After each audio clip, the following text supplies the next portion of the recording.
Hi, my name is Hanju Kim. I'm a fourth-year mechanical engineering undergraduate student, and I work in the exoskeleton and prosthetics intelligent control labs of Dr. Erin Young. My project for PURA is to work in the development of a new harmonic gear-driven series elastic actuator for lower exoskeleton devices with the help of graduate mentor student In Seung Kang. The existing lower hip exoskeleton in the lab uses series elastic ball screw actuators as of right now. The use of harmonic drive gearing on the series elastic actuator is expected to be more advantageous than the traditional ball screw SEA, as it provides higher torque, more compact size laterally, and higher back drivability. Additionally, there will be less hardware limitation to subjects' forward and backward leg movement compared to the ball screw actuator. The motor used is a brushless DC motor that is commonly used in heavy drone application. Its high torque-to-weight ratio gives advantage to the actuator application.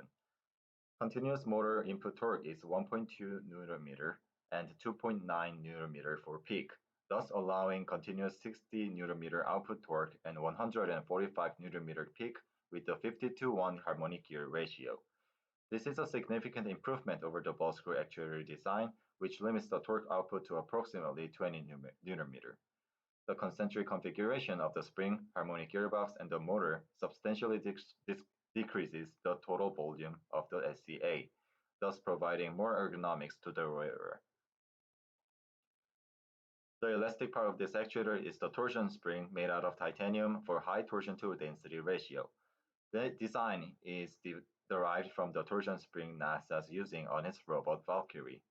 Finite element analysis is being conducted on the spring so that its maximum angular deflection would be within plus or minus 10 degrees.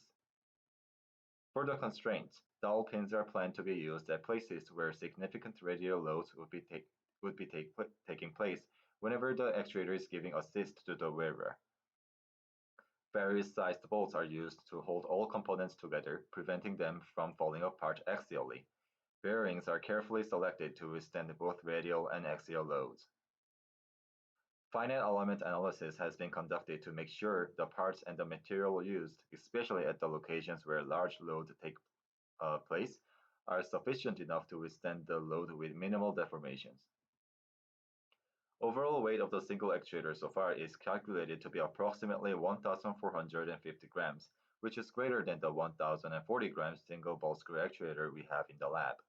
However, the greater torque output of the new actuator, being at least 3 times that of the ball screw actuator, its more laterally compact size, and its higher back drivability are hoped to reduce metabolic costs of the wearer gained by the weight increase. As of right now, the actuator is nearing its final design stage and is expected to enter fabrication stage soon. Also, torsion spring test rig is under development to test the actual deformation under load and how proportionally it deforms to the input load. Thank you.